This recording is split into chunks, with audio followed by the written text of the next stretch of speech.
Hello and welcome to my channel. Today I'm going to share with you a recipe of a nut cake which is so delicious and easy to make that I can promise you're gonna love it. This is one of my grandmother's recipes and I'm going to do it the same way as she did, with the exception that I'm going to use vanilla extract to enhance the flavor. This cake is made with buttermilk, which makes it really soft and moist. If you don't have buttermilk, then you can replace it with regular milk or even with mineral water. I start by putting the butter, the sugar and the salt into the mixing bowl. And by the way, the butter has room temperature and so do the eggs and the buttermilk. If you want to make a fluffy cake, you want to make sure that you beat the butter and the sugar for at least 10 minutes until the volume has doubled and the color of the butter had turned into a pale yellow. You can do that with a hand mixer or a stand mixer, and that way you get a lot of air into the cake batter. And that makes it really soft and fluffy. In the meantime, I ground the hazelnuts, and I ground them myself because then I can determine how piecey I want them to be. And when you buy them in your local grocery store, then you get kind of a hazelnut flour, which is very fine grounded, and that's why I'm doing it myself.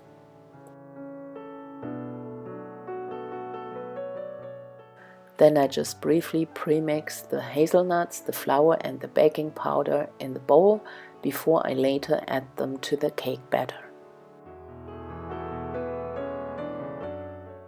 But before the dry ingredients can go in, I first have to put in the eggs one by one, and I give every egg about 30 seconds time to be fully incorporated into the cake batter to prevent the cake batter from getting flaky. The issue with the flakiness might also happen when the eggs are too cold. That's why I advise you to have the eggs at the same temperature as the butter. And if that happens to you, that the cake batter gets flaky, don't be worried, everything will come together when you put in the dry ingredients. You just might lose some of the air you had beaten into the butter before.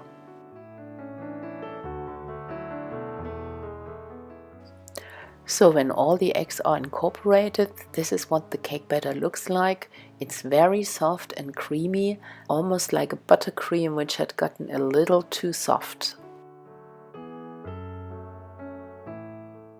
So now I put in my vanilla extract to flavor the cake with some vanilla, and I put in the buttermilk. And this is, by the way, the ingredient that makes the cake really soft and moist. I briefly mix everything for like 5 seconds or so before I put in the dry ingredients, spoon by spoon. And when I put in the dry ingredients, I really make sure that my stand mixer is on very low speed, and I just watch until the dry ingredients get incorporated before I put in the next batch. And that is to avoid that all the air I put in before goes out, which would result in a less fluffy cake. If you ever heard the term overmixing, that is what I mean by that. When you mix too much, when the dry ingredients are in, your cake batter collapses and it gets dense. So this is what the cake batter should look like after you mix in the dry ingredients. It's still wonderful, light, creamy and fluffy. And so if you don't trust your mixer if it's handling low speed well, then I advise you to rather fold in the dry ingredients by hand, because at this point it's more damaging if you overmix, as opposed to combining everything perfectly together. So like my grandmother, I used to cover the Bundt cake form in butter and breadcrumbs. I just want to make sure that I don't scrape the breadcrumbs off the cake form when I put in the cake batter. And trust me, you won't have any issues getting the cake out of the Bundt cake form. It's so much better than if you would use flour and butter or baking spray, for instance, which I have no experience with. I know this method works and that's why I stick to it. And another plus you will get by using breadcrumbs is that you get a nice crust on the outside of the cake.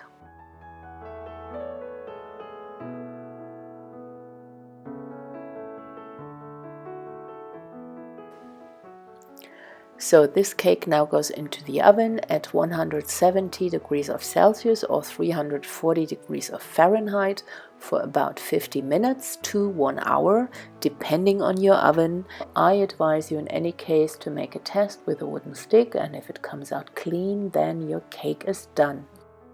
I'm letting the cake cool down completely, which might take an hour or two. I also wanted to show you how the cake form and the cake had separated due to using the breadcrumbs, and this is already an indication how easily the cake gets off the cake pan. So after cooling down, this is how it looks. I didn't show you the cake pan into the camera, but the cake pan was almost clean, and the crust of the cake is really perfect. There was no place where the cake got stuck to the cake pan. It just slided out of it, and now I can finish up with my topping. So for the topping I'm using dark chocolate, which I'm going to melt over warm water, and to make the melting easier I cut it into smaller pieces. And then I take 2/3 of the dark chocolate into the melting bowl, and the other third I put in later when the chocolate got melted, in order to bring down the temperature. Another ingredient I put in is coconut oil. That prevents the chocolate coating from breakage when you cut it with a knife. The coconut oil keeps it soft and doesn't prevent it from firming up. So now I put in the last third of the chocolate, which brings down the temperature, and now I just stir until all the chocolate is melted, and this might take 1 or 2 minutes until you get a really nice and smooth chocolate coating.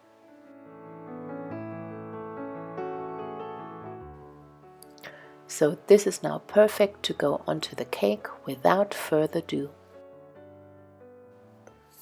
I put the cake on a rack and put some parchment paper underneath, because everything that drops down now from the liquid chocolate I can just later scrape off when it hardened on the parchment paper and use it for another time. It's like I'm collecting the chocolate chips and store them in a container.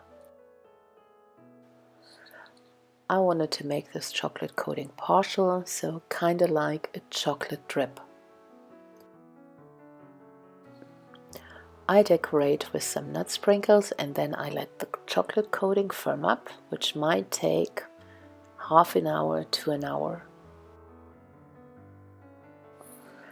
So after an hour or so, we can have a look what the cake is going to look from the inside. It is really nice, moist and fluffy, and smells wonderful of vanilla, chocolate and hazelnuts, and I can tell you that much, it's really delicious. It's a very simple cake you can make anytime. It doesn't have any special ingredients in it, and it's really easy to make. So what do you think of my grandmother's hazelnut cake recipe? Did you like it? If so, just leave a comment and let me know. If you are new to this channel and you like my content, I'd be happy if you support me by subscribing. And don't forget to click on the bell to not miss out on the next videos to come. Thank you for watching, guys, and I'll see you next time. Bye bye.